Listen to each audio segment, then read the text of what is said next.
Hello beautiful people, welcome to Sania's world. So welcome back to another video. ఈ video వచ్చేసి పెళ్లి సిరీస్లో part 5, పెళ్లి పందిరి అండ్ ముగ్గులు. జనరల్గా పెళ్లి పందిరి పెళ్ళికి 1 మంత్ ముందుగానే వేశారు. అప్పుడు నేను వెళ్ళలేదు, అందుకే వీడియో రికార్డ్ చేయలేదు. సో ఇప్పుడు ఆ పందిరికి డెకరేషన్ అనమాట. ఇంకా న్యూ హౌస్ కదా అని చెప్పేసి ముగ్గులు కూడా వేస్తున్నాం. ఇంకా నేనేమో అవుట్లైన్స్ గీస్తుంటే మా సిస్టర్స్ అండ్ మా అమ్మ ఏమో పెయింట్స్ వేస్తున్నారు. ఇక్కడ మెయిన్ ఫ్లవర్ ఒక్కటే వేసాము ఇంటికి ముందు, ఇంకా సైడ్స్ ఏమో చిన్న చిన్న ఫ్లవర్స్ లాగా వేసాం. చాలామంది ఉన్నాం కాబట్టి పర్లేదు, ఫాస్ట్గానే అయిపోయింది 1 డేలో. పెళ్ళికి 2 డేస్ ముందు అలా వేద్దాం అనుకుంటే అందరూ వస్తారు కదా, మళ్ళీ చిన్నపిల్లలు వాళ్ళు తొక్కేస్తారేమో అని చెప్పి పెళ్ళికి 4 డేస్ ముందే వేసాము పెయింట్స్. మేము అనుకున్నాం జస్ట్ 2 డేస్ అయినా పడుతుందేమో వేయటానికి అని, బట్ పర్లేదు, బాగానే వేసేసాం ఫాస్ట్గానే. గూగుల్లో ఇంకా పింట్రెస్ట్లో కొన్ని రిఫరెన్స్ పిక్స్ చూసి అయితే ఒకటి ఫిక్స్ అయ్యి అయితే వేసాము. ఇక్కడ అవుట్పుట్ మాత్రం మాకు బాగా నచ్చింది, ఎందుకంటే సాటిస్ఫాక్షనే వేరు మన చేతులతో మనం వేసుకుంటే. జనరల్గా చాలామంది పెళ్ళి అనగానే బయట వాళ్ళని మాట్లాడుకుంటారు కదా, మేము అలానే అనుకున్నాం ఫస్ట్. బట్ ఎందుకు, మేము చాలామంది ఉన్నాం కదా, మనము సరదాగా ట్రై చేద్దామని చెప్పి ఇంకా మేమే ట్రై చేసాము. ఈ చిన్న చిన్న ఫ్లవర్స్ అయితే మాత్రం పక్కన హౌస్కి గొంతులాగా ఉంటుంది, ఇంకా అక్కడ వేసామన్నమాట. బట్ ఫైనల్ అవుట్పుట్ మాత్రం ఇదే. ఎలా ఉందో let me know in the comment section. కానీ నైట్ అంతా కష్టపడి వేసాం కదా ఈ ముగ్గులన్నీ, మార్నింగ్ వచ్చి చూసేసరికి పిల్లి తొక్కేసింది అక్కడక్కడ. ఇంకా దాన్ని మళ్ళీ సెట్ చేసాము ఇంకెలా కొలా.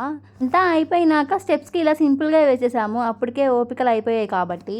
అంతా అయిపోయినాక వచ్చారు మా అక్క వాళ్ళు, ఇంకా అందుకే అక్కడ తిడుతున్నాను నేను కూర్చొని, మొత్తం అయిపోయినాక వచ్చారు ఏంటి అని.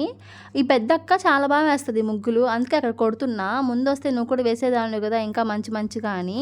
మాకు నెల్లూరులో కూడా ఓన్ హౌస్ ఉంది కదా మా డాడీ జాబ్ వల్ల, కానీ ఒక్కసారిగా మా సొంత ఊర్లో కట్టుకున్నాక హౌస్ చాలా హ్యాపీనెస్ ఇచ్చింది. ఎందుకంటే మాకు అక్కడే ఉండబుద్ధి అవుతుంది, చుట్టూరు మన వాళ్ళు ఉంటారు కదా, అందుకని వన్స్ ఒక్కసారి అక్కడికి వెళ్తే ఇంకా అసలు నెల్లూరుకే రాబుద్ధి కావట్లేదు, అంత బాగా నచ్చింది అక్కడే మాకు. కేవలం నా ఎంగేజ్మెంట్ కోసం, నా పెళ్లి కోసం అని కట్టుకున్నాం అక్కడ. ఇక్కడ నుంచి అయితే లాంగ్ అయిపోద్ది కదా గుంటూరుకి, ఇంకా అందుకని. ఇంకా మొత్తం అయిపోయింది కదా, అయిపోయేసరికి నైట్ 11 ఏమో అయ్యింది. ఇంకా సరదాగా అలా తిరుగుతున్నాం అనమాట. చెట్లు వేసాం కొన్ని మా ఇంటి దగ్గర. నెక్స్ట్ డే వచ్చేసి June 3, ఇంకా ఆ రోజు పందిరికి అయితే డెకరేషన్ చేస్తున్నారు. ఇక్కడ స్టార్ట్ చేశారు మా డాడీ, మా అన్నయ్య, మా సాయన్న.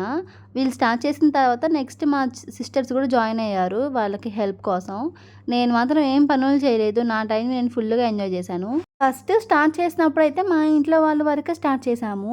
బట్ మేము స్టార్ట్ చేసిన తర్వాత మా బాబాయ్ వాళ్ళు, మా అక్కలు, మా బావలు అందరూ వచ్చేసారు. మెయిన్గా పల్లెటూరులో బెనిఫిట్ అంటే అదేనేమో, మనం పని చేసుకుంటుంటే వేరే వాళ్ళు కూడా పక్కా హెల్ప్ చేస్తారు. ఇక్కడ చూడండి మా బావ హెల్ప్ చేస్తున్నారు మాకు. అదే సిటీస్లో అలా అయితే మన పాటికి మనమే చేసుకోవాలి, లేకపోతే బయట ఎవరినైనా మాట్లాడుకోవాలి. బట్ పల్లెటూరులో పెళ్ళిళ్ళు మాత్రం చాలా బాగుంటాయి. అందుకే మన డాడీ పనిమాలుగా పల్లెటూరులోనే చేసుకోవాలి అని చెప్పేసి మరి ఇల్లు కట్టారు ఇక్కడ. కానీ నాకు తెలిసినంత వరకు సిటీస్లో పెద్దగా పందిర్లు కూడా వేయరు అనుకుంటా, పల్లెటూరులోనే వేస్తారు. సో మీకు ఏ టైప్ ఆఫ్ పెళ్ళిళ్ళు ఇష్టమో let me know in the comment section. నాకు మాత్రం నా పెళ్ళి చాలా బాగా జరిగింది, నాకు చాలా బాగా నచ్చింది కూడా. మొత్తం పల్లెటూరులో బాగా జరిగింది. మనం అనుకుంటాంలే కానీ పల్లెటూరులో ఏముంటుంది, సిటీస్లోనే బాగుంటాయి పెళ్ళిళ్ళు అని.